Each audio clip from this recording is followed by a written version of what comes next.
keep calling. Stay 10 toes down. You wouldn't like to my shoes, though. I'm a dog, no cool.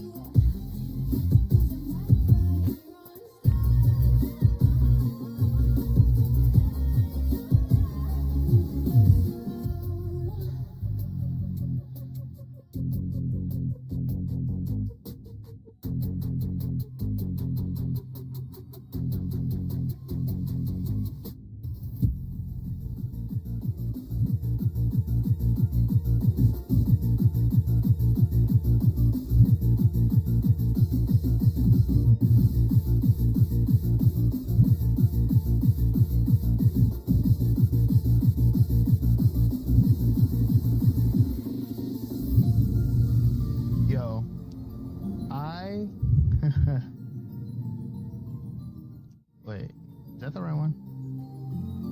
Yo, my bad. What's up, YouTube? What's up, Twist? What's up, Kick? What's up, SMB? What's up, BB?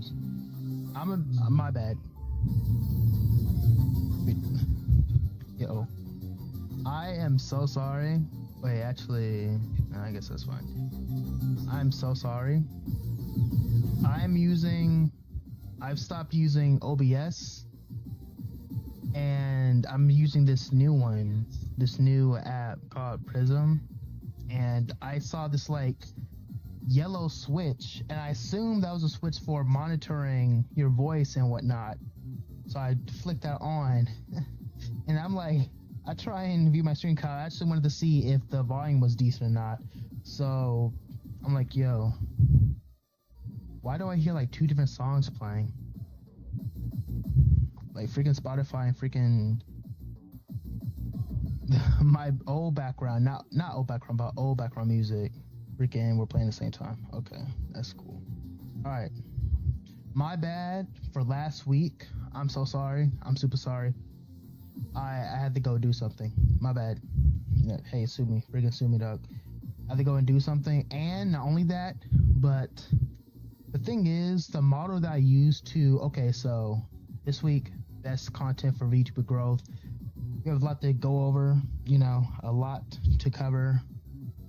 And this is going to be, there are actually 5 parts to this. Like, for instance, actually, let me just pull this up for you guys, actually.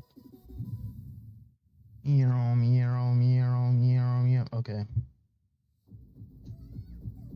Oh, I love this song. I love playing on Mustache.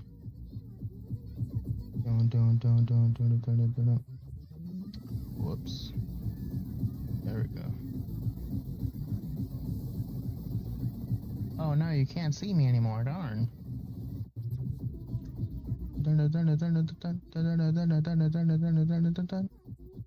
I think that's good. Okay, I'm getting distracted, my bad. Crap, I'm gonna have to move, wait, well, so actually, yeah, I'm using this new one, it's called freaking Prism. I'm gonna have to...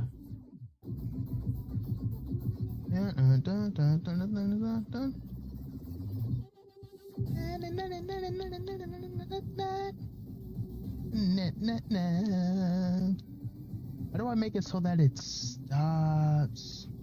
I might need to just hide chat, I'm gonna be honest with you. Because I don't feel like moving chat and me when I have things to present. I don't wanna move it. Oh, but oh my goodness, Prism is so good, bro. OBS, okay, so OBS actually had, and okay, so yeah, so anyways, OBS actually had a plugin where you could stream to both Twitch and YouTube, right? Okay, the plugin sucked. It was suboptimal. Sometimes broke at times. Like sometimes it broke. It just wasn't very optimal. It just wasn't very optimal at specific times. So I'm gonna be honest with you. This is Prism's a freaking game changer. I'm not sponsored of it, but like it's really good. It's really good. If you stream and you want something and you want to stream different platforms, well, honestly, like we're actually going to go over that. Actually, I might do that this week, which platform's better for growth. I don't know. this series has just been so interesting. I started the series because I actually did a project where I was going over creating theorems and creating, oh dang. Okay, I was going over different theories, and let's change the music for a bit. Let's change the music because even though I love it, even though I love it,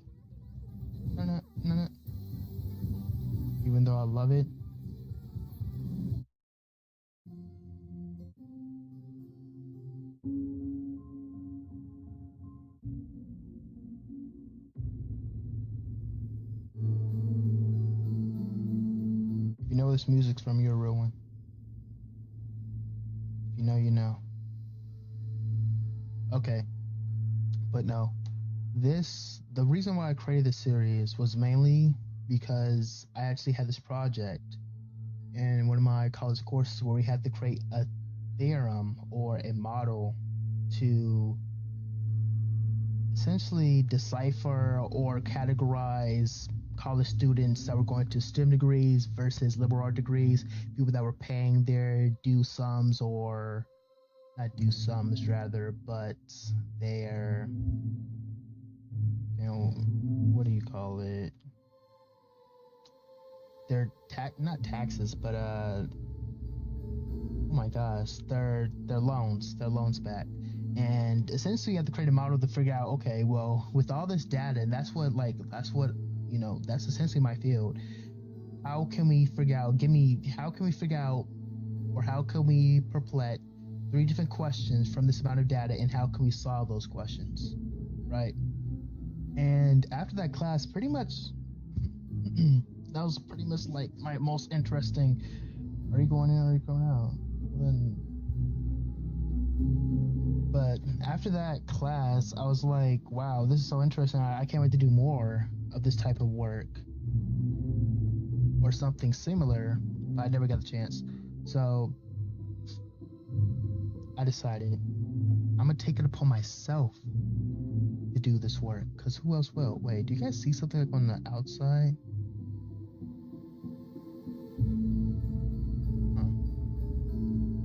Okay, I don't know what that is. Oh wait, okay, I see. Okay, so I decided to take it upon myself to do it, and I'm just having fun with it. I'm really having fun with it. For these two, I'm kind of just like, I'm not even really stressed about the outcome. I'm really just trying to figure out what I want to do and how this series is going to go. But for the most part, I'm just eyeballing it, bro. I'm just eyeballing it. I don't know.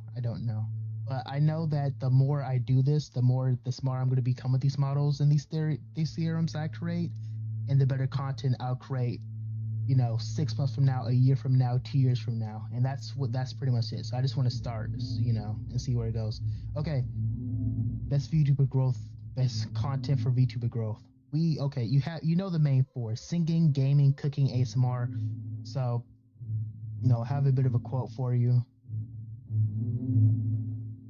So we have the main 4: gaming, singing, cooking, ASMR. But I have a quote for you, okay? I have a quote. People must know thy cause, for them not to press thou pause. Let that sink in for a moment, and let me clear chat, because I'm gonna be honest, like, I can move myself, but let that sink in. Now, I'm gonna get down here. People must know thy cause, for them not to press thou pause. Let that just sink in for a moment. That's exactly what this series is about. Because I'm gonna be honest with you, what dictated the VTuber market? Like 5 years ago, 10 years ago, when we had essentially people are still trying to mimic the same sort of content loop that we had when AI, what is her name? The AI VTuber, AI Hatsune? Oh crap. AI VTuber, bro? No, not her.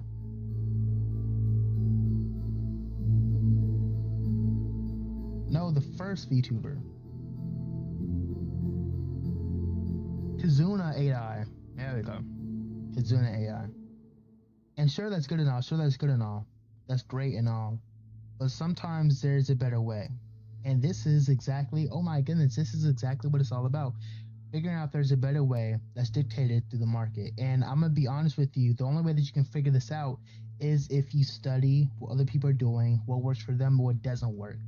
But that's going to take a lot of information, a lot of information brewing. And I'm going to be honest with you, I can only make things so interesting. Because in my field, what I do is I tell stories through data, through numbers, through models, through theories, through theorems, through exocores, through like max mins. Like essentially, I make science and I make numbers look easy.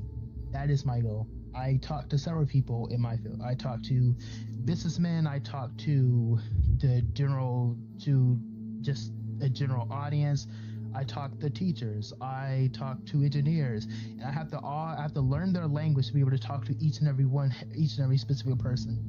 Same things for YouTubers, and that's why I find this so interesting, because I want to start learning about. I can speak to people in the content creation community, but no, this quote profound. I know I created on the fly, but oh crap!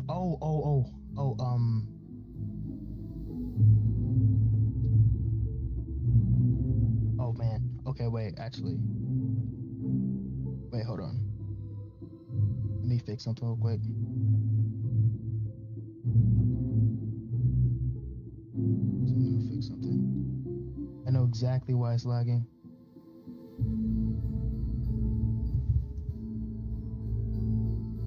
I know exactly why it's lagging. 6, 7.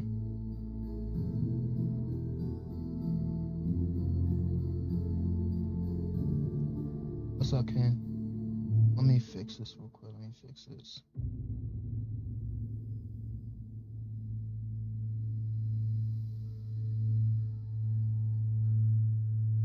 Bing bom boom bom bum bum bum.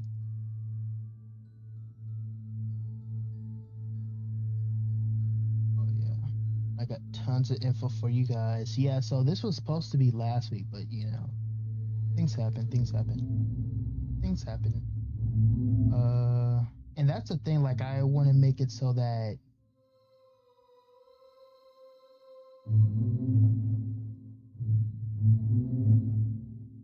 okay, that's better. That's totally better.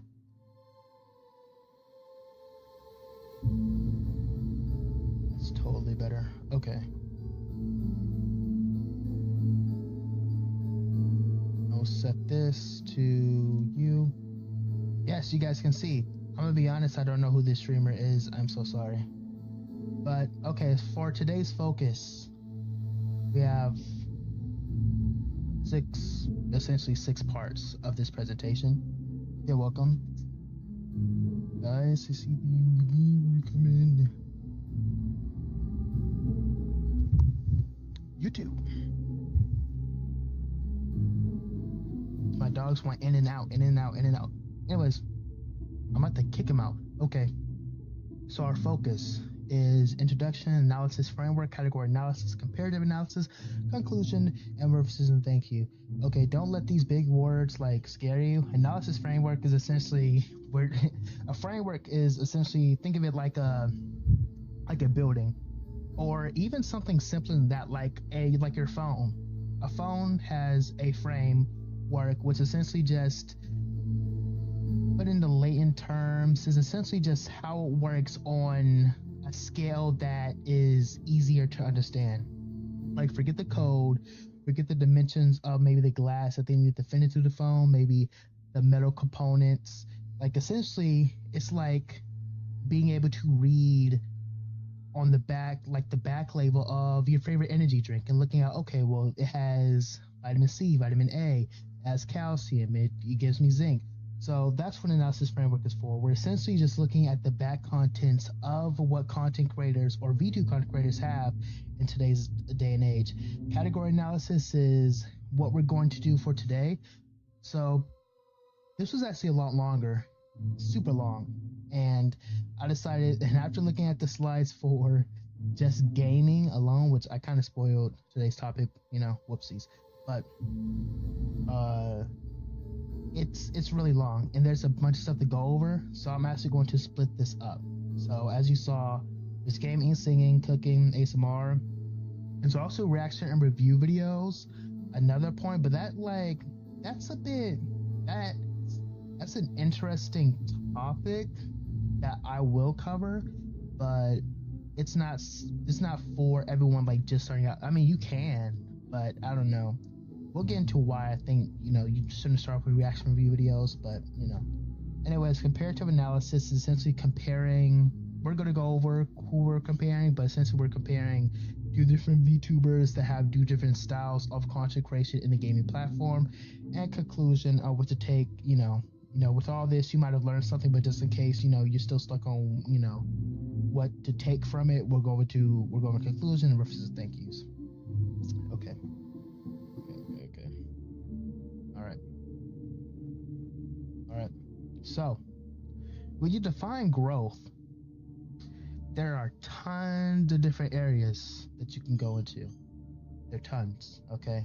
You have collabs and network growth, you have subscriber count, watch time, engagement rate, revenue, brand partnerships, viewership, retention time, content output consistency, and social media following, okay?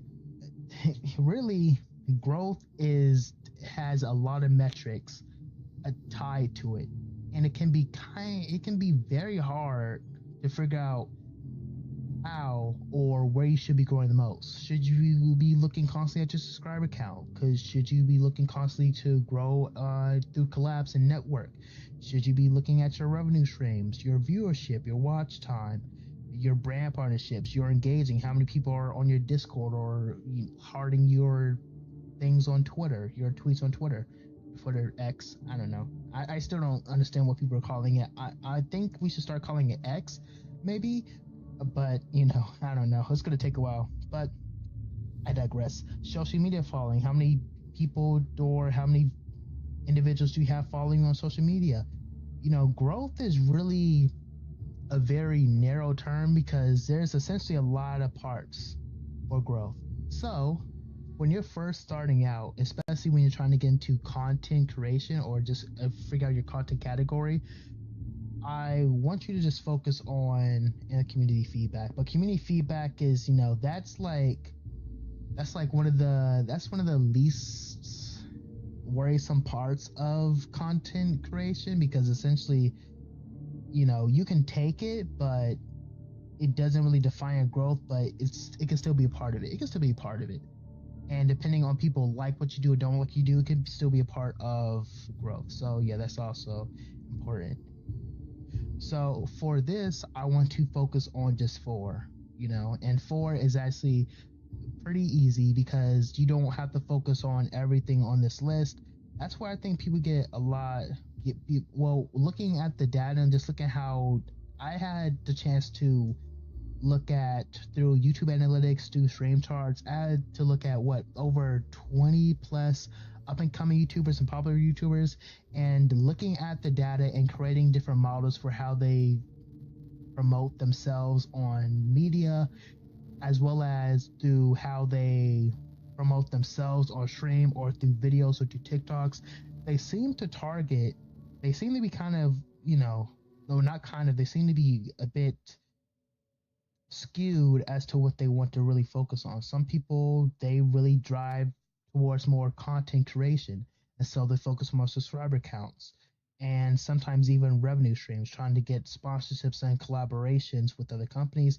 Some people see themselves, some people promote their social media, you could say, in a sense, because they drive their Twitter, they drive their TikTok saying, here, follow me, subscribe to me at the end of the videos. And that's kind of, where they put most of their promotion, and engagement rate, brand partnerships. I mean, it can get quite frightening, honestly. But for growth, what I saw was probably the most consistent thing were 4 components, which was subscriber count, watch time, engagement rate, and viewership. Essentially, if you focus on just these 4, you should be fine just starting out.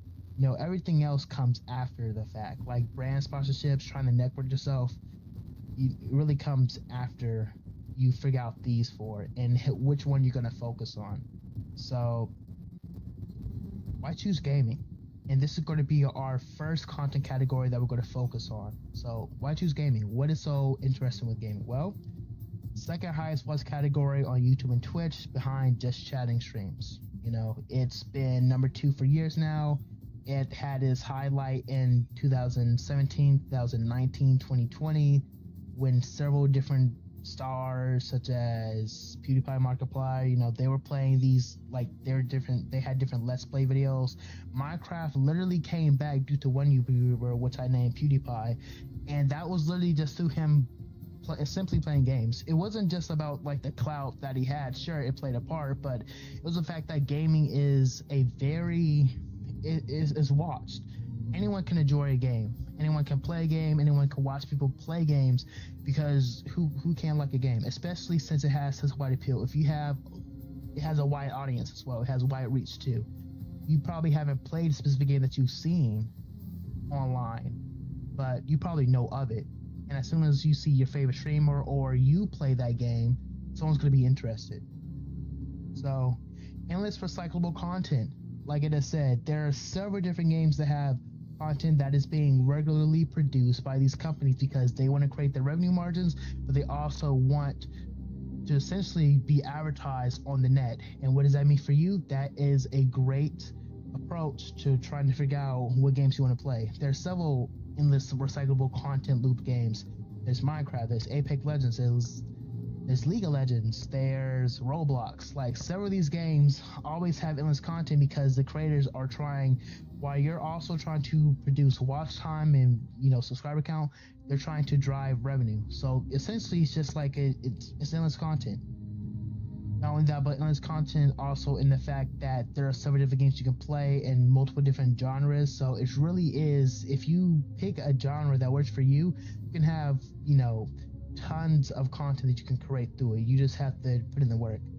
Last but not least, great starting content for growth. You know, like I said before, gaming has been a staple in the streaming or video creation department for years now, since YouTube's creation or even Twitch's creation. So you can definitely just start if you don't know where you want to start. And we're going to be going over all 4 of the categories, but if you don't know where to start and you're just like, you know, hey, I don't know what I want to do. I see all these different VTubers doing these different things, or content creators in these different categories. Where should I begin? Gaming is a great place. Anyone can get behind a good game, you know, and if you pay attention to the market, which we will also look at, then you can honestly find a game that, you know, boosts your numbers significantly. So for gaming, because you're looking at watch rates, and because we're looking at recycled content, what you need to focus on are 2 different things: subscriber count and viewership. And these are where I'm going to be focusing on. Subscriber count mainly because it's the easy statistic. I mean, okay, when I say focus on, I mean focus on for the purpose of growth. I don't mean focus on like, oh my goodness, I'm not getting enough subscribers. You know, it is a number, and I won't lie to you, I won't sugarcoat it. Based on the amount of push that people have and leverage that you're facing, gaming is, sure, it's easy, it's great, it's excellent for starting content growth, but geez Louise, do you have a lot of competition? But I mean, that's the thing though, the market is kind of slowly it's not declining, but essentially gaming is becoming such a niche because most people are moving towards like ASMR or cooking, and they're mainly going back to gaming whenever like there's a game that has high marketability or a bigger audience. Like, for instance, the Elden Ring DLC. Like, literally, Elden Ring spiked like 210% viewers watch time, as well as audience watch retention. So, you know, most of these people that used to play games just 24/7, they're moving on to like easier content categories such as ASMR or reaction or cooking, essentially where they they can create some content and then, be like, hi, well, guys, it's been fun, or just chatting, but, just chatting is, just chatting, really. So, honestly, right now, when there's a lot of niche games or indie games being put out, and because of the market being very hesitant of trying out new games due to things like essentially just games coming out and not being like Autopsy Simulator, that was a bust. I play Autopsy Simulator, and I'm gonna be honest, the story was just I'm gonna be honest, it wasn't it. It was terrible. You have freaking, what's that game? Cyberpunk 2077. There's a lot of AAA, like they say, quote unquote AAA games that are coming out, but the gamers nowadays are quite hesitant to purchase games. And if you decide to play a game and someone else is like, okay, well, let me check on Twitch, let me check on YouTube, let me see if someone's played this before, let me see their reaction, let me see if there's any glitch stuff, that could be your time to shine. That could be how you're building your audience. So viewership is just as crucial as subscriber count. You don't have to look at the numbers. You can also look at, how many people are watching you. And that's why, like, subscriber count is if you're going to create video content. Viewership is if you're focusing mainly on subscriber count is video content, but viewership is mainly for streamers. And we're going to be focusing on the two different types of content growth in these categories. But so for our category analysis in gaming, I'm going to be using data from a popular VTuber, Gargura, and on how to maintain popularity in up-and-coming VTubers Nixie and Spite. Shout outs to them. On how to promote growth in today's market. I don't know these individuals. I picked both of them at random. Gargura, mainly because, she has decent metrics. Not only that, but she was able to maintain her popularity throughout the years, along with several other VTubers. But like I said, I picked them at random. I don't have a specific reason as to why I picked them. Nixie and Spite, also random. Well, they weren't as random. I actually did like a data search, and I found that they were up and coming VTubers. They had decent metrics from when they started, like a year ago to now. So obviously they're doing something right? They have to be doing something right. And we're going to be looking at Gargura for maintaining popularity and Nixie and Spike for promoting growth in today's market. All right, so first we'll start off with Gargura. So Gargura viewership, and my source is Social Blade and Stream Metrics. But anyways, we're going to look at from her debut high in 2021 to her peaks in performance. This is mainly how, and don't be skewed to the fact that it's got a down margin, because essentially this is almost, honestly, the fact about it is that's the reason why this happens a lot in the VTubing industry, especially with VTubers that have that work with a talent agency or just a talent agency or company. DZ Sanji, Hololive, they have a debut high, because most of these guys, they start, when you're vetting these different VTubers, they come from a background of content creation, but usually they separate themselves.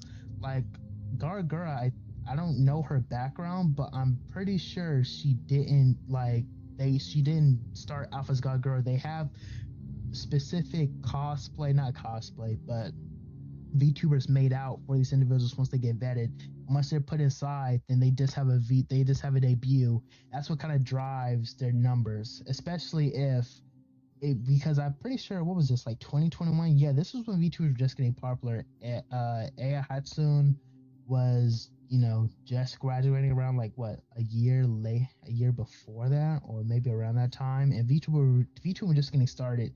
And if I'm not mistaken, before I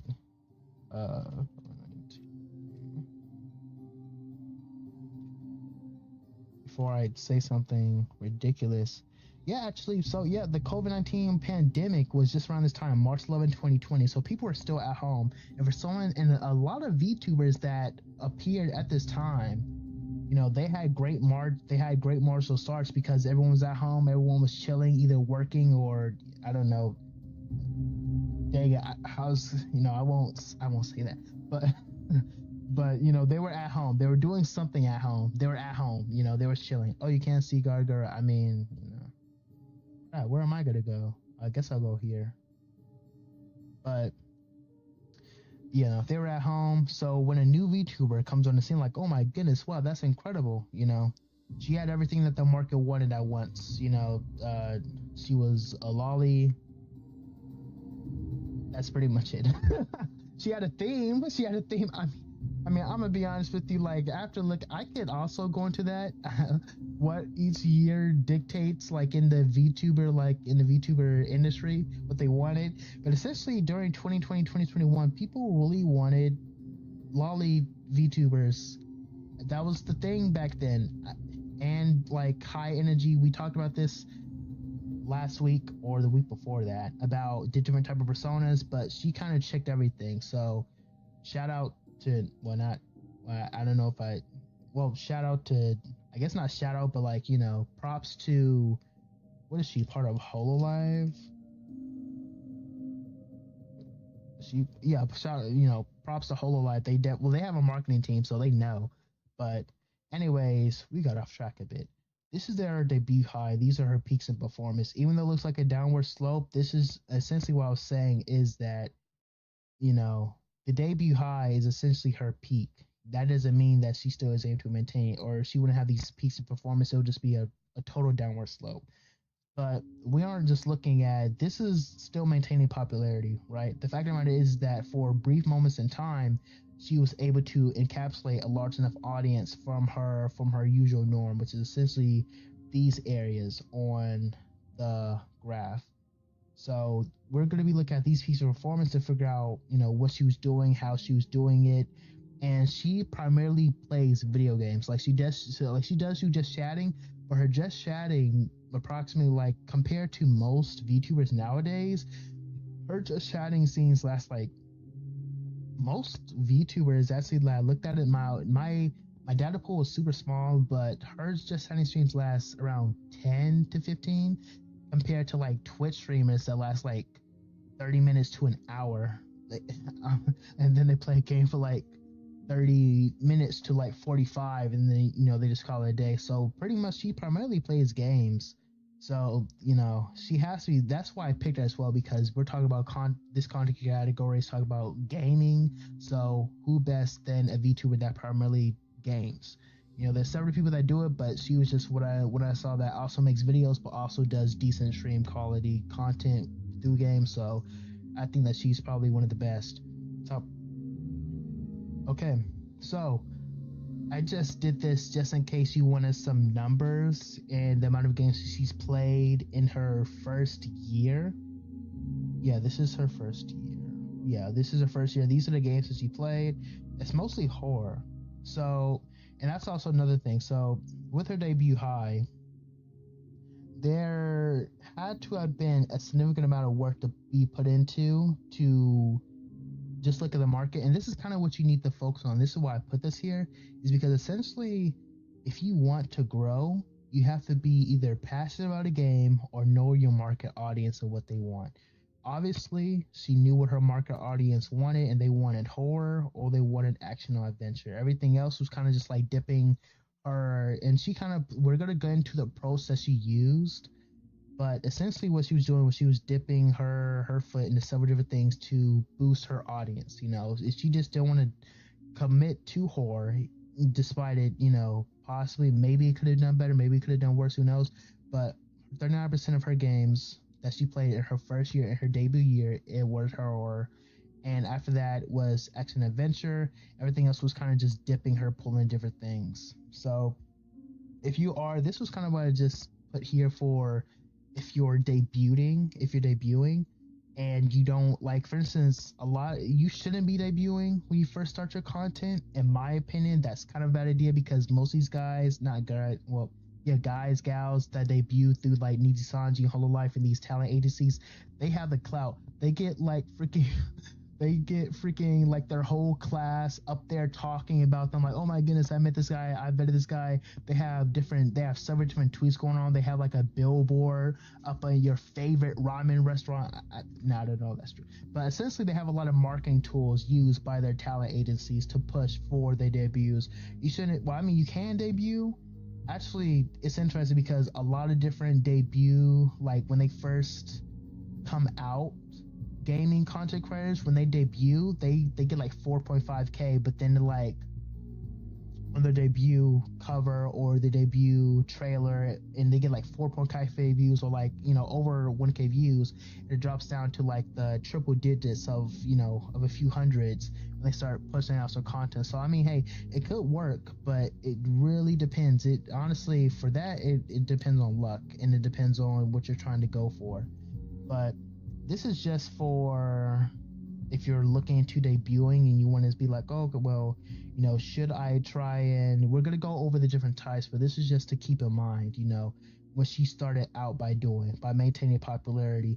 She already knew what her content, I'm going to be honest with you, with these different types of marketing and branding tools, they probably push people in her graduating class. Like, who does she graduate with? Maury Calliope, crap. Graduating class. I know some of them, not graduating class, but freaking her, like her, who she came in class, and like who she, here we go. Oh yeah, so first myth. Yeah, so she came, her first generation, there we go. So she came with Nimone, Nainis, Takanashi Kiari, Watson Emily, and Mori Calliope. Essentially, now this isn't for certain, I could be wrong, but what I'm thinking what happened with most of these guys is, and actually I know for a fact, after looking at their statistics from 2 years ago, not 2 years, but 2 weeks ago, the Mori Calliope, Takanashi, and Watson Emily, they also dip their toes in a bit of horror and action adventure. So essentially what they do is, whenever these guys play, or these guys like to play, they probably pull them together. So, okay, well, you know, I watch Amelia, and she plays horror, so, you know, Gargura starts up a stream in, you know, Red Dead Redemption or Luigi's Mansion. Yeah, this was 2021. I you know, I don't know what to say, but they kind of group them together based on the type of things that they play. So for instance, for people that are debuting, if you have a friend, you know, that you usually play games with, and they play horror or they play action adventure, and you're kind of connected with them, then it's probably a good idea to, you know, have maybe a stream with your friend, because that's essentially what these talent agencies are doing. They're pushing, essentially, to sum it all up, if you have a certain niche or genre that you play, and you have friends or people that, you know, that you want to consistently have a community with that play a specific genre that is similar to yours, like action, adventure, horror, it's a good idea to continue with that niche. And that's exactly what they did their first year. They figured out, they probably played tons of different games, such as fitness, such as puzzles, such as shooters, such as social deduction, and like, oh my goodness, horror and action adventure seem to be getting the best retention rates, the better numbers. So that's why they stuck with it. Now, this is just theory. They could just like horror, but I mean, if they work for a company's always looking to maximize profits. So I'm assuming that's I would put, you know, $2 on it. That it was based on the fact that these drove more numbers. And in horror 2021, like, the horror category did have those type of statistics. So yeah, unlike nowadays where action RPGs and MMORPGs have the higher statistics in the market for gaming right now. So that's probably what was up and coming. But anyways, I digress.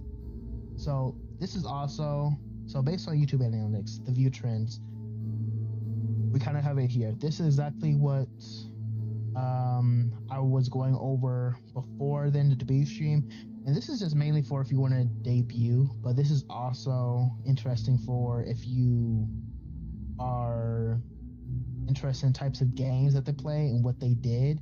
And this is just backing up what I said before, what they found out.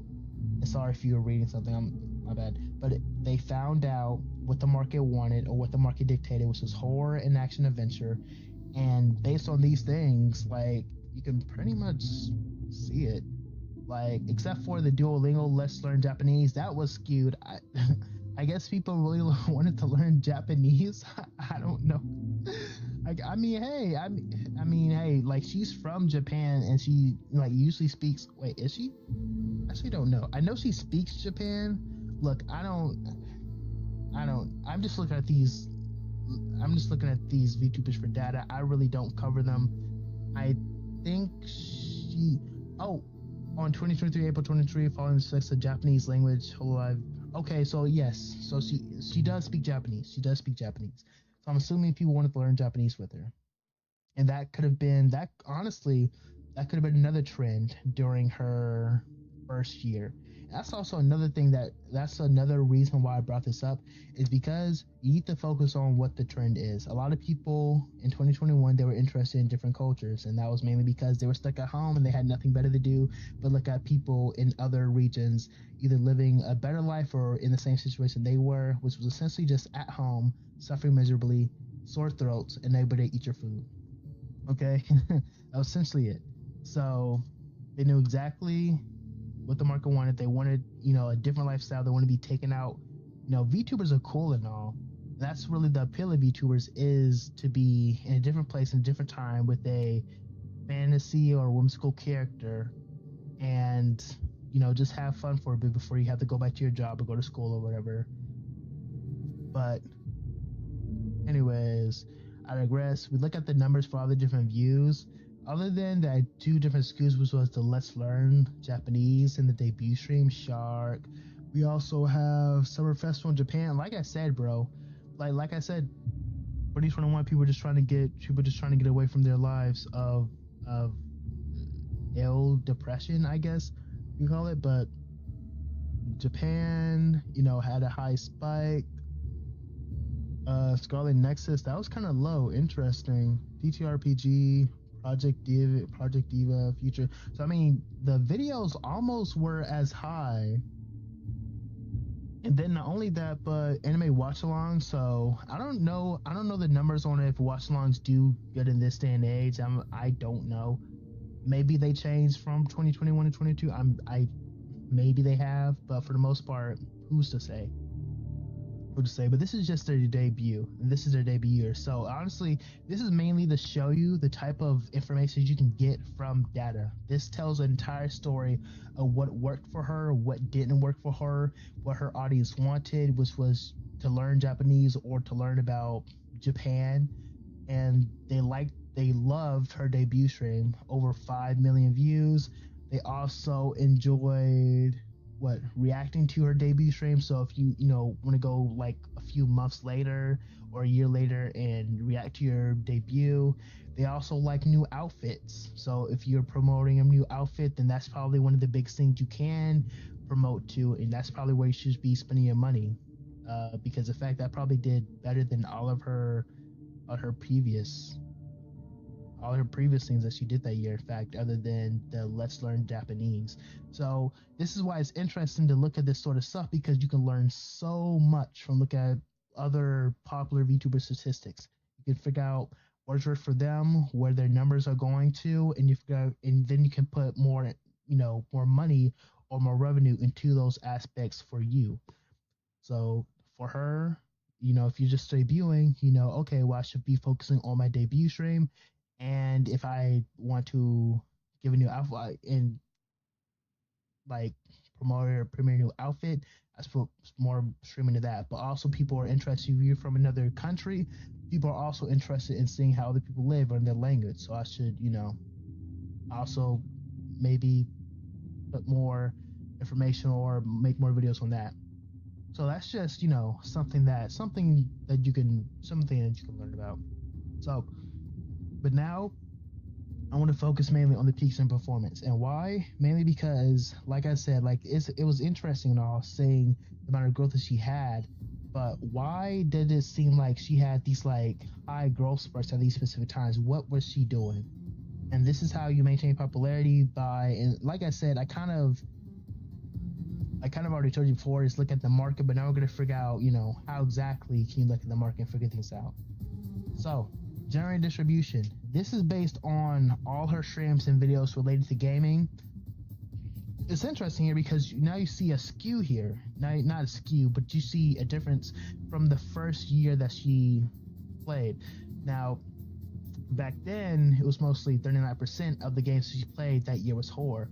But, from 2020 or 2021 up until now, that 39% has shrunk to 16.7%, along with action and adventure staying along pretty much the same, and dipping or pull into several different things such as quiz racing. But we have a new king, sandbox and survival at 26.2%. Wow, crazy. And this could be caused by a lot of things. I mean, data tells a story. It tells us, past, present, and future.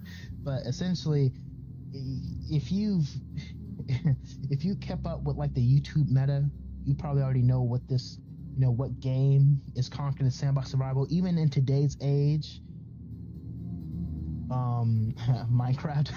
I mean, it's like now that's the thing though, and that's another thing we're gonna get into. But essentially, yes, Minecraft kind of, and this is all the games she played from 2024 and 2024. Games played based on the amount of games played. I made a pie chart of percentages. 29.9% of her content is Minecraft videos. Whether that be, I saw like a cup where she played, and obviously her marketing team at HoloLive know exactly how to push this, because they had like a ID cup or HoloLive cup where they had like different. It was like the Olympic Games, but in Minecraft, I think. It was like a game show, like a Minecraft. I'm gonna be honest, I don't know, but like it was essentially something. It was a huge Minecraft video. It had tons of views. But we also have Dead by Daylight, also something that is very big. That's the thing that we talked about earlier. Relatable content. Not relatable content, but reusable content that can be continually recycled. You can create different videos for Minecraft. Oh my goodness, start hardcore survival. You can do modded Minecraft. You can do modded with friends. You can do, step out of the ring you loot. Like, there's so many things you can do with Minecraft because it's just it's a sandbox. It's recyclable. Same thing with Dead by Daylight. Dead by Daylight is also pushing out content, and same with these. But the thing is, not only are you looking at things that's recyclable, but you're also looking at what the community wants, what the people want. And apparently, for 2024, it has the tales of time that Minecraft is something that her community wants. Not only that, but she also makes it fun. And that's another thing. You can look at the market and you can pick a game like Dead by Daylight, like Resident Evil, Mario Kart, or Phasmophobia. Well, you probably shouldn't pick these, but just based on this, But hey, there's some streamers that actually do good in those, and that's another thing. It's two pieces of the puzzle when you're trying to pick a game that you're trying to grow in, and that's marketability, and if you're passionate about it. And from her videos, from the few that I kind of skimmed, she really loves Minecraft. Like, she really loves it. And I'm gonna be honest, like, that's probably why her community loves it also, is because that passion kind of floods into them. You see someone getting super amped about a new event or a new video or a new challenge, and your community is going to get amped about it too. So Dead by Daylight as well. Now, most of her Dead by Daylight videos, I think, were mainly with her, with another VTuber. But Dead by Daylight, I'm gonna be honest, has better statistics if you play it with more than one person. I mean, you can't play more than one person if you have the charisma or you have the showmanship or essentially the persona for it to be able to like carry on conversation, make it interesting. But if you aren't as interesting, I'm not being mean or anything. Like, if you aren't that talkative and you need friends around you that can kind of boost the conversation or boost the energy in the room, that's okay. Like, the thing at the end of the day, you're trying to put on a show for your content, not content, but for your viewers.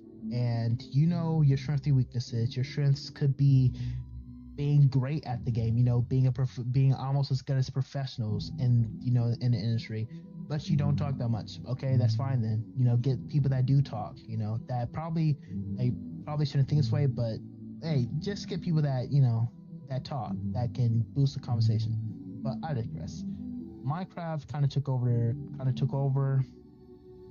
I kind of showed you why. So based on all of this data, we can figure out what happened here. So in 2021, where this little beep was, this little this beep, to mainly play Minecraft. DBD Among Us was king in 2020. What was this? 2022. Phasmophobia and among other horror games were king in the algorithm on 2023. And 2024, the Rust and Power epidemic took over, pretty much everywhere. Simple stuff. And all we did was look at her metrics. That's how powerful data is. That's how powerful looking at the information is.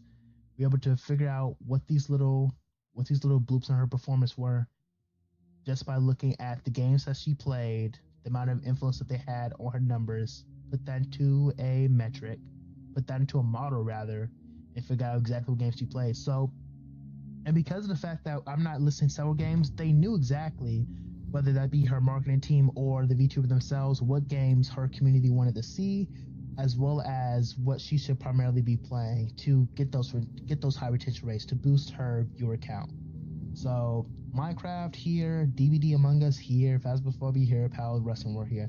Now these are based on market trends, and just the fact that this is just, she's a good streamer. I will candor that. I don't really watch streamers that much, but I know a decent performer a decent VTuber when I see it, and she's decent. So it could be like half and half. It could be the fact that she was going to the market and finding out what game to play, and it could be the fact that she was providing the entertainment that brought the viewer count. So who knows? It could be half and half. It could be 25-75. Who knows? But this is as much as what we can see. If you want to find out all that stuff, then you obviously have to. There have to be several more SKUs or categories you have to throw into this. But this is what we got from here. So, based on popular VTuber metrics, we can conclude popular games drive higher watch times. That's that's kind of obvious. If you play a popular game such as the Elden Ring DLC when it came out, now I'm not guaranteeing that you'd get viewers, but you probably have at least, some people that pop in, see what's going on, see where you're at, and leave. But the thing is, though, that popular games have higher watch times depending on who you are and what you're playing. Because you can be playing, like, for instance, for League of Legends right now, it has over 320k concurrent viewers. But the thing is, like, just because you start streaming doesn't mean that some of those viewers are going to watch you. So this is kind of, it means one thing, but it means something else. It essentially means that popular games have higher watch times, but sure, if you play a popular game, watch times, you'll potentially get it, but there are also several hundreds of thousands of different streamers or content creators on Twitch, YouTube, whatever, that will also take away your time. And the most interesting thing that on Twitch that I kind of found out, another quote that I'm going to give you, is that people can only watch one VTuber, one person at a time. Like, people can only have their eyes on one person at a time, except if you're a weirdo like me, have like two people on your screen. I only do that.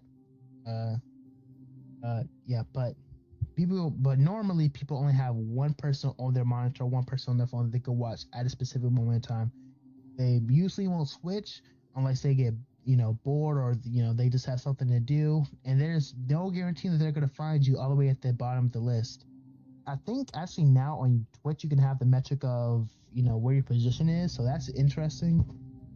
They have an estimated, place where you could be. But, so, it does. So like I said, to put into perspective, public games drive higher watch times, but that doesn't necessarily mean that those popular games will give you a higher watch time. It just means that, they have higher watch times in the market, you know. And honestly, comes down to luck too. Like this is just another part of luck. But also figure out your audience's preferences and play games in that genre. We've seen it before. From the metrics, she figured out that horror games were getting the most views, they're getting the most watch retention. So she's like, oh snap, let's go to DVD, let's go to Red Dead Redemption, Luigi's Mansion. Like essentially she just played on loop, not on loop, but essentially she played more games and finished more games in a horror genre and in the sandbox Minecraft genre than any other game. We figured that out by looking at her videos, putting it to a model, and congressing that data. Branch out from time to time to promote growth.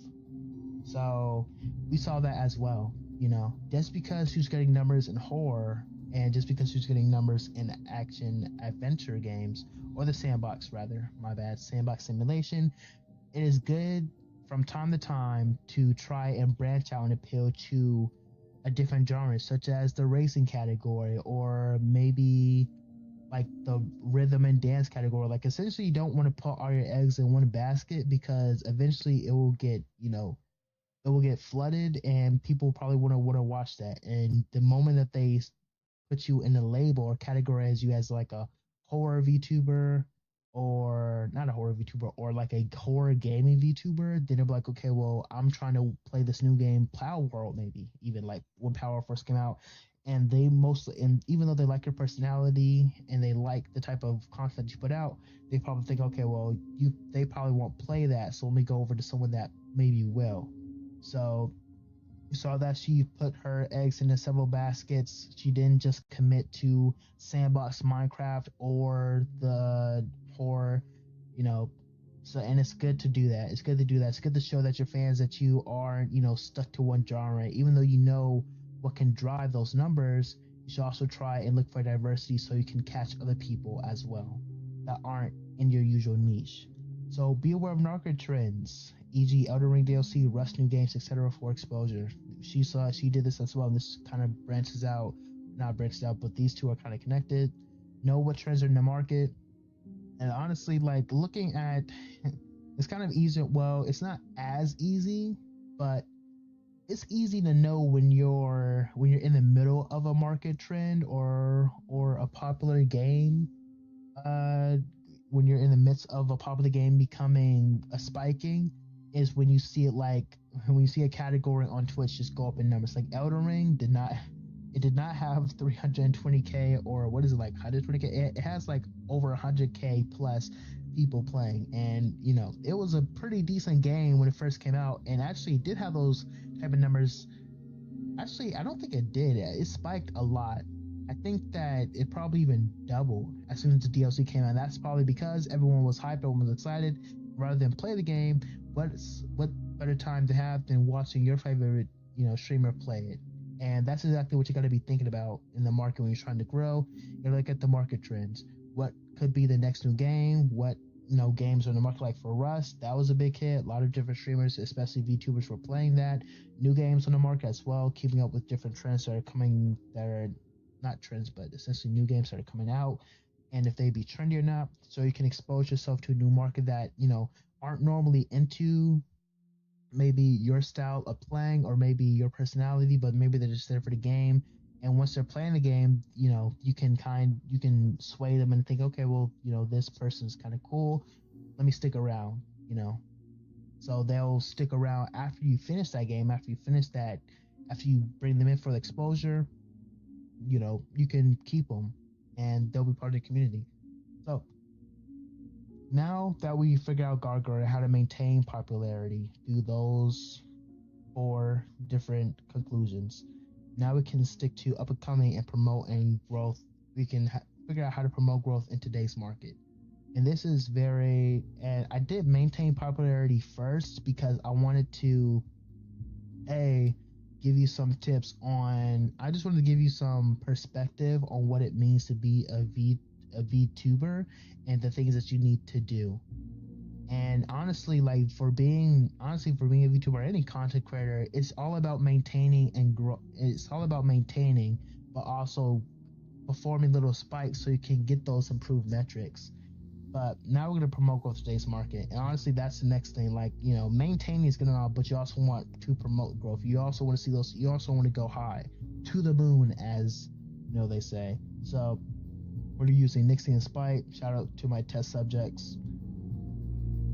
So we have two different styles of VTuber here.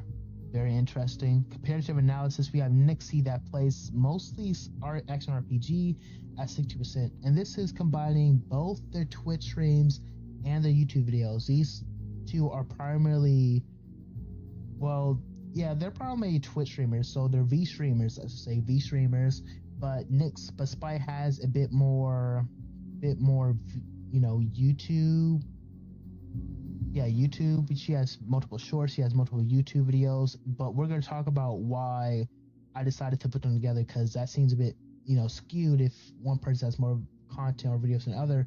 But I'm going to tell you exactly why I decided to pit them both together. Well, not pit them both together, but essentially compare and contrast for this analysis. So we have Nixie on one hand that has 60% in the action RPG genre, with dipping her toe in things like simulation, platform, MMORPGs. You have a Spite that has most of her content in action, adventure, and horror, with things such as interaction, drama, survival horror, and adventure. So essentially, these two VTubers, or V streamers rather, they have similar tastes, really. Like, they aren't too far off from each other. Like, it's not like they're playing like rhythm games and horror, or action and mostly like, what is it?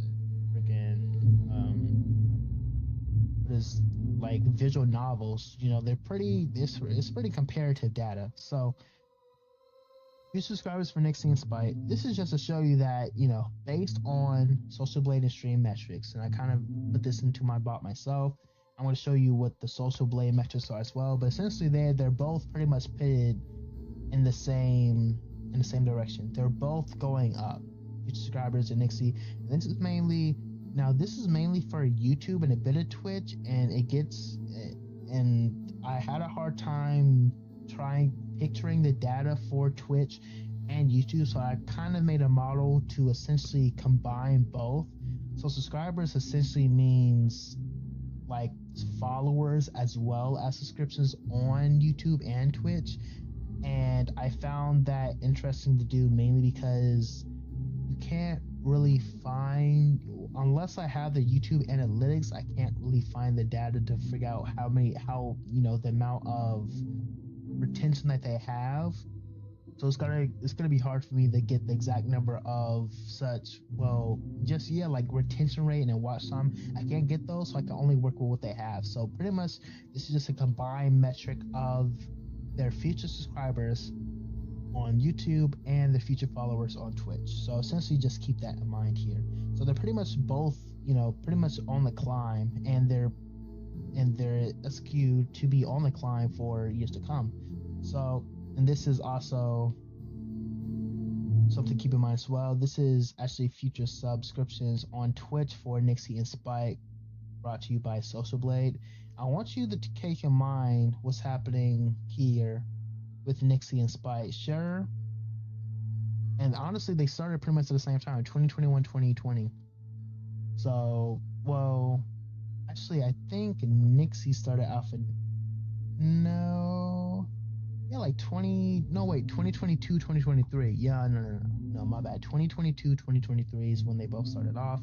So pretty much they started decently close. However, there seems to be a growth or rise in Nixie's performance. She seems to be doing something that is causing her to grow at an exponential rate to her. I won't call her competitor. I'm not pitting these two together, right? But essentially just the person that I decided to compare her with. So, and this is also some stream metrics.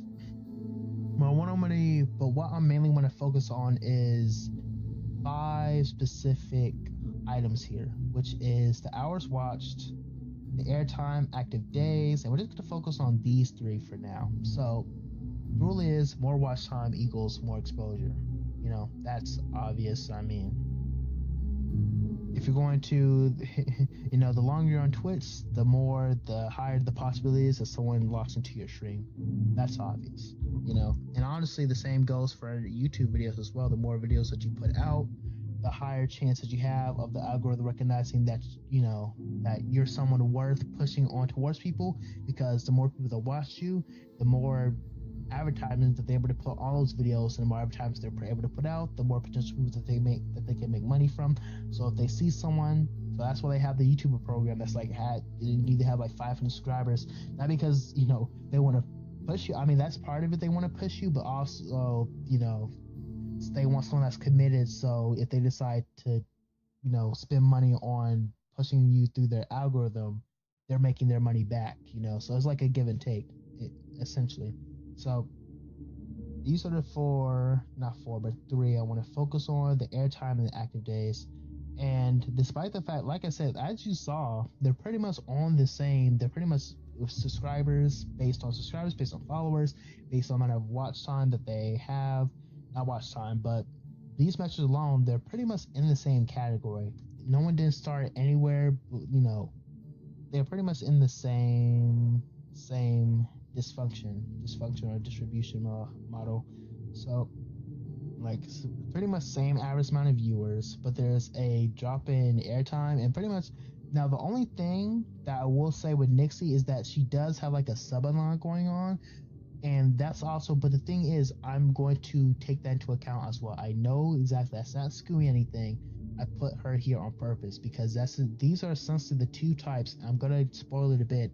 These are essentially the two types of VTubers that we have in today's market right now, and that's what I'm going to introduce you today. So here we have the game distribution back again, but for now I want to take a look at Nixie. So for comparative analysis, most of her action RPGs, they have Bloodborne. She has Bloodborne, Elden Ring, Stellar Blade, Lies of P, and Diablo 5. Now, why does she have this? Well, okay, so as I'm going to hint at the type of VTuber, that the two type of VTubers that there are in the market, but essentially for Nixie, for their specific type of VTuber in the market that goes for longer watch times, and the things that can give you longer watch times are action RPGs or MMORPGs. Well, essentially those two, because they can go on for hours and they can promote hours of content and never stop.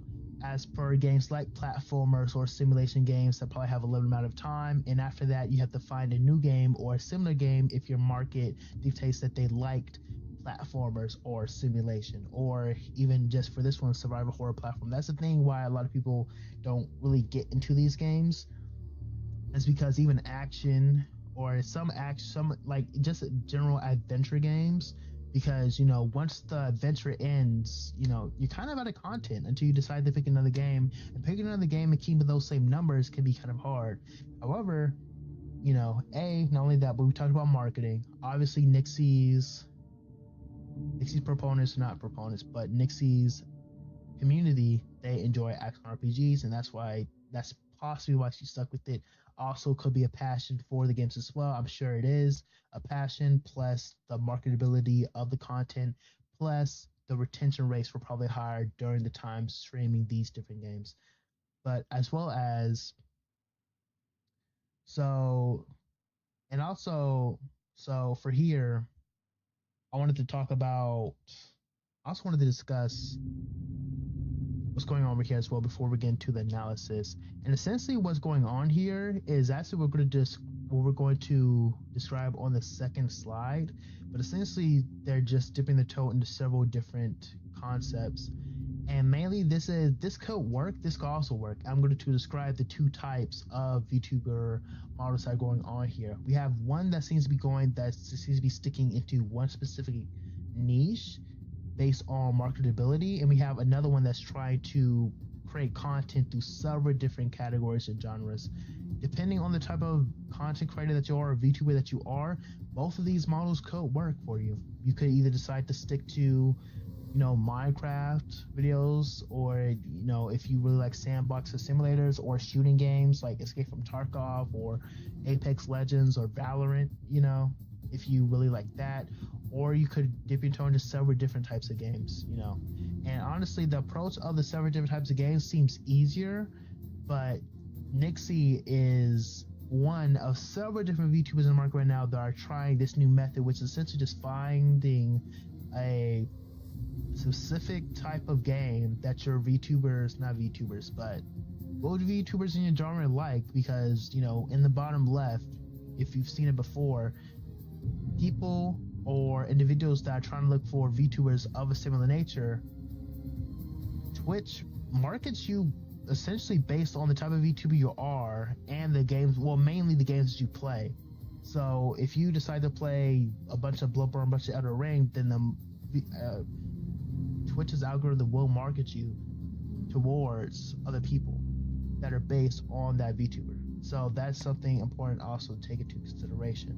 So competitive analysis time based on what we just learned. Nixie, faster growth based on consistent game genre picks.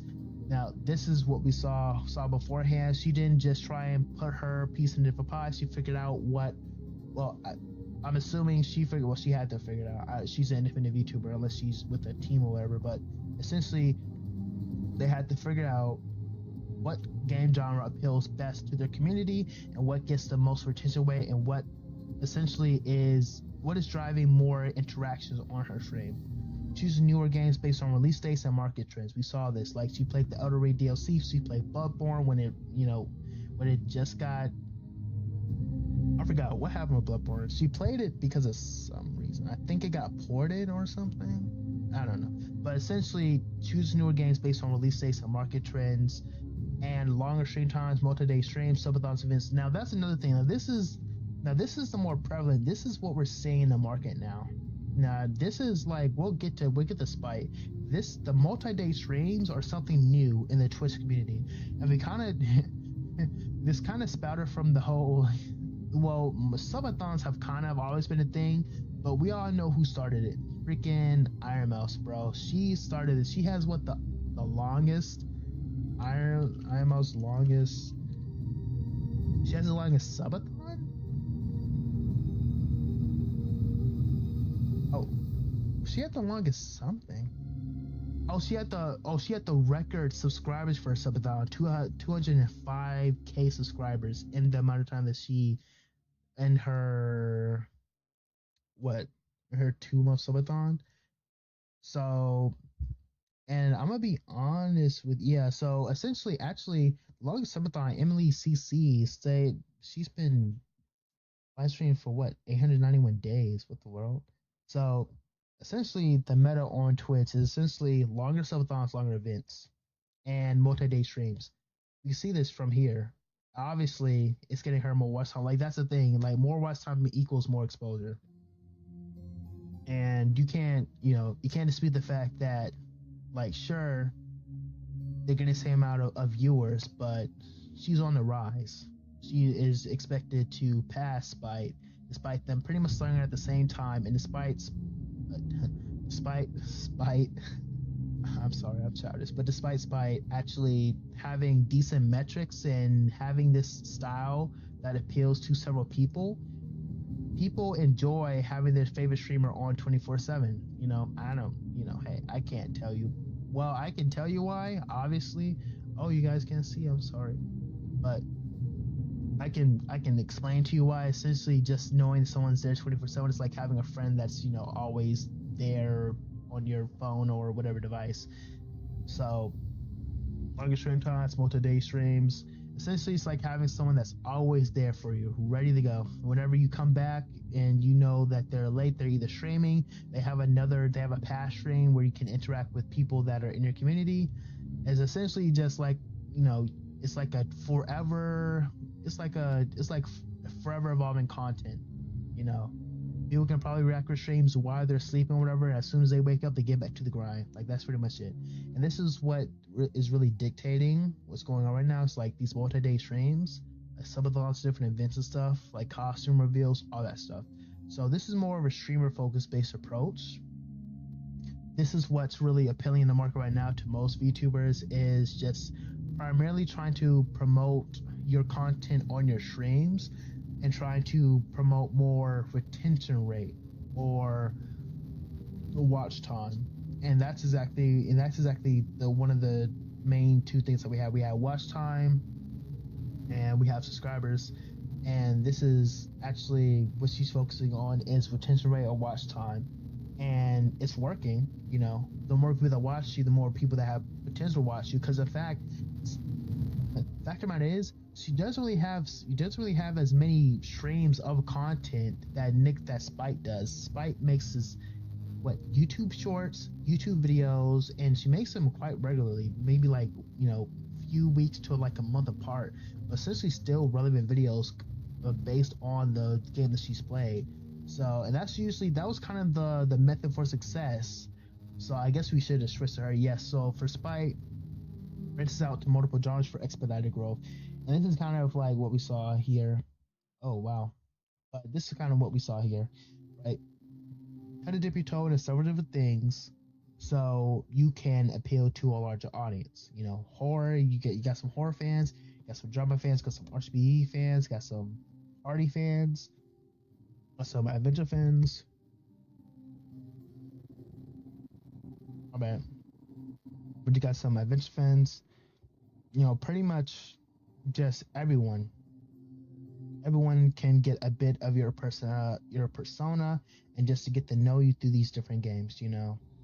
So rather than someone that, and the thing is that also we talked about personas a few weeks ago, right? We talked about personas, and what's very interesting about these two personas is that for Spike, she has a provocative and edgy persona. Am I getting them mixed up?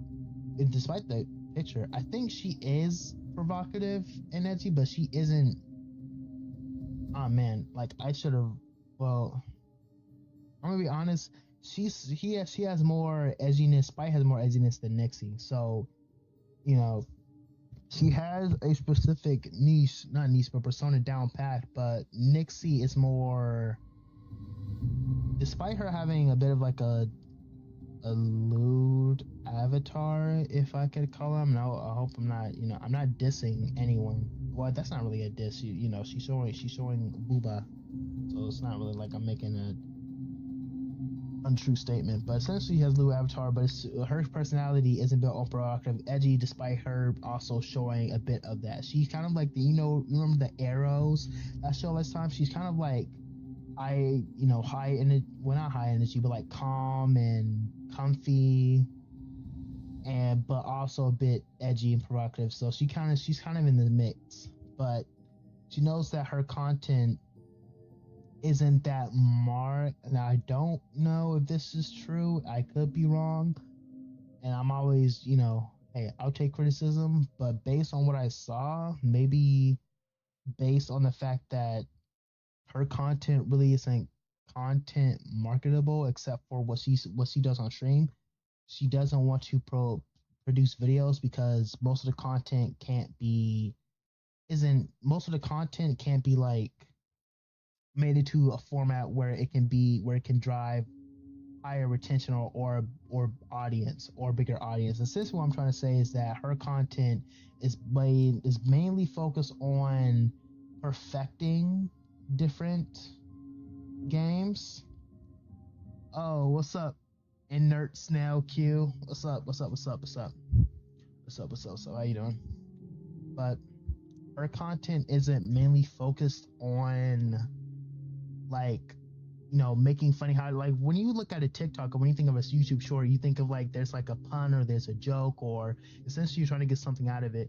But her, it's more on the completion of a game, right? She's more focused on trying to just complete a game. And these are games where completion is the high aspect, is the high appeal. You know, some people, I know I didn't play Elden Ring, but I know my friends did, and when I was like at school, I was just like, you know, walking, or we were just chilling the group call. Like, it was actually interesting. They didn't stream, but they definitely. Oh, what the? Okay, but for the most part, it was very interesting watching them fail, I guess. like fail at their favorite game, whatever. So I now normally I wouldn't like play this sort of game. In fact, I think that I only bought it for to play with them, but I never really got into it. And mainly that's because I don't play that type of game. However, right, if you decide to complete this game, it's interesting because a lot of people don't have the time for it. That's mainly her niche. That's mainly the content or the audience that she tries to go for, are people that release like horror action RPGs but don't want to complete it. And for this type of content, like I'm gonna be honest, like there really isn't a lot of farmable content in this category, in my opinion, unless you have the personality for it, unless you can make funny jokes, unless your community knows how to like do things at specific moments. Like you can make funny moments, but it depends on personality more than the game. Because like most of the stuff, it's not like it's not like most of these different games in these different platforms, like platformers and party and adventure. Like, it can be like a moment, like when you fail above something, but there's not much content to farm. So game, so branch out the motor genres for expedited growth. So this is mainly just for, like I said, mainly just to put your thumb in several pies. RPG, horror, not platformer, but adventure, action, adventure, party, survival, whatever. So game choices based on general public appeal. Generally well received. Elder Ring, Monster Hunter Rise. So like hers, now she does focus on market. Well, not necessarily. So there's a difference between choosing market trends and generally well received. Market trends is based on things that are essentially either they could be up and coming, or they're just being, they're like a hit. They're hit essentially. Like if Elder Ring DLC just released Elder Ring just released their DLC, that if a game that that was in the PS5 exclusive just released and people wanted to watch it, that. So I mean, essentially it's specific. You look for things that are releasing soon, and that people will want to watch other people play it, before they buy it themselves. So they decide to play it. Generally well received are things like Elden Ring. Well, I put Elden Ring here, but like it was, it could be kind of difficult to understand due to the fact that I just gave the Elden Ring DLC example.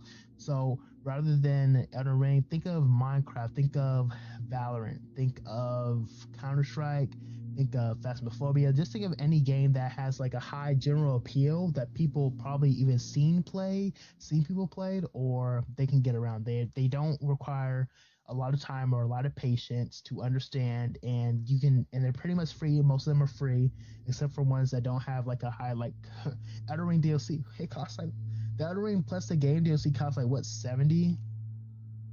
Elden Ring DLC costs like I don't even 40. So 40, and Elden Ring plus the DLC is 80. So not everyone wants to drop 80. Especially if you haven't played the game. Like, oh man, people are getting so into Elden Ring, but I don't know. So general received games like Minecraft, everyone knows exactly. They've been in the game for years. They've been in the category for years. And everyone can enjoy a bit of block building or a bit of pew pew shooting in Valorant, whatever. Decent YouTube metrics due to highlights, videos, playthroughs, etc. And this is the difference between Nixie and Spite, is that she focuses mainly on juicing out that content, whether it's through interactions with her, and that not both streamers do this, but she primarily focuses on that content or trying to get that content out. And that's why her persona, whether she figured this out subconsciously or maybe through the individual or what she tried to do, she essentially said, oh well, the provocative and edgy persona is really good at dishing out, or not dishing, but fishing out content for my streamers whatever game I'm playing. And that's why she's able to go into these different games, because he has a persona that essentially she has one of the top 3 personas we went through this last week, which if you have one of those top 3, you can pretty much play whatever game, because your community as well as yourself are the content, not the game itself, rather than someone like Nixie where the content has to be the game itself. It's not as easy to create content if you don't have a specific persona, or just depending on if you don't want to, focus your time on content creation 24/7. Like, not a lot of people have time to create videos and TikToks, like, so they focus more on watch time and longer stream times in multiple days. So that's what Nixie's approach, Spider's approach. It's more for creating content. Maybe she has shorter streams actually. I couldn't find that metric. I really tried, but she has shorter streams pretty much. Yeah, 142, 75% lower, 19 out of 30 days compared to Nixie, 29 30. Granted, she is on a subathon, but still though, followers gain, discussion. Yeah, they don't show the specific hour. I think they show it on their page, but 6.4 hours, 5.9. Well, no, that's not it. But I can't look at the specific time for each. But I'm pretty sure. I'm pretty sure. I can probably say in full confidence that she probably has lower amount of time streaming than Nixie. And that's obvious because she focuses on multiple day streams, and she focuses on single day streams with like a gameplay, with playthroughs and stuff. Because she focuses not on games that have longer play times, but focuses on just finishing the game so she can get that content out. So in comparison to Nixie, has a streamer focused based approach. Spite has a content creation focused based approach, where she tries to create content based on the games that she plays, and trying to just play games where it's an easy finish.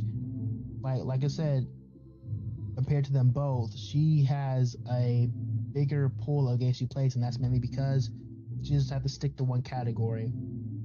And she plays a game in the horror category, like Medal of Honor of Medal or whatever it's called. She finishes it, she gets all the content she can out of it, and then she stops and it's okay, what time to play a new game now.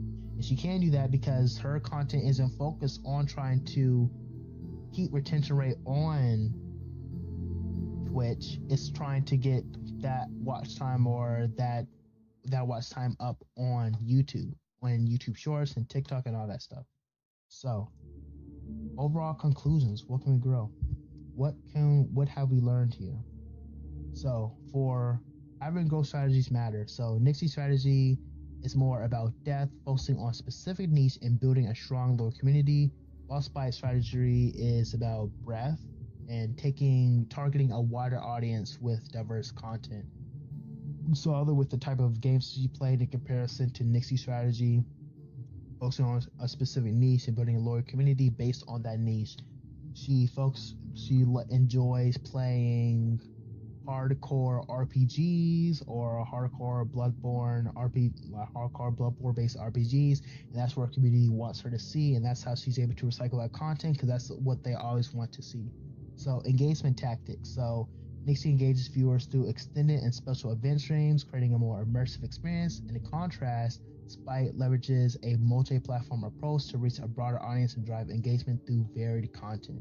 So there's nothing wrong with either of these engagement tactics. In fact, depending on what you want to do or what you enjoy, how much time you have on your hands, you should do what appeals to you, because I'm going to be honest with you, your audience is also going to see that and be like, okay, well, hey, they obviously don't have X amount of time, so our streams, they have 1 to 2 hours of streams, so I'm going to want to watch the highlights of that stream. Maybe I'll see myself, maybe I'll be able to, maybe I have to step away for a few moments, but I'll know that TikTok short or that YouTube video is going to be up there for me a day or two later for me to watch. And that's exactly, what Spite's tactic is. Rather than Nixie, rather than them having to wait, she's already creating 8, 9, 10 hour streams. They step away, you go to sleep or to eat or something, she's going to be right there for you as soon as you come back. So 2 different types of content duration, not content, but content approaches or strategies at play here. So viewer retention, Vince acquisition. So this is important. Nixie's consistent genre and event-focused approach might lead to better viewer retention, whereas Spite's genre diversity and popular game choices might be more effective for viewer acquisition. So it really depends on, this is exactly what we were focusing on with all this data, with all these different pie charts, with all these different metrics that we looked at, is viewer retention and events acquisition. What do you want to focus on? Do you want to build a loyal community? If you're great at shooters, obviously you should focus on retention, because I mean, if you're decent at shooters, so you can go to other games, but you're most likely, if not most plausibly, going to stray to like Valorant. You try Minecraft or the Elder Ring DLC because, oh my goodness, first try. But you can do that if you want to, be in the market for a bit, like make a video or two. But if your community enjoys shooters, enjoys you playing shooters because you're good at it, you should most likely just stay with shooters as long as you can. Stick to different things that are in a specific niche once you need to, once you see your numbers droop down. But overall, just stick to what you're good at, what you know. Versus acquisition is if you don't have a specific need, like if you aren't specifically good at a certain type of game or whatever, like it really just doesn't matter to you. Like for instance, I'm really not good at, like, I play League, I'm decent at League, I'm a high enough rank. But is that, just because I play League a lot, just because I'm good at League, does that mean that I want to play 24/7? No, not at all. But there are specific people that focus on retention, right? That play at 24, that play it most likely. So if you want to acquire, or it's in the word, acquire a more diverse community that are open to different games, you should not try and play a specific game all the time. Like Dead by Daylight, Valorant, Apex Legends, Minecraft. If you don't want to always be playing sandbox or shooters or looters, then you probably, because obviously if you play it for years or months and decide to switch to a new game, your numbers are going to drop. And if you decide, oh my goodness, I really like this game, you're going to have to start all over for creating your different community, because your shooter community isn't going to like, you starting to play Minecraft.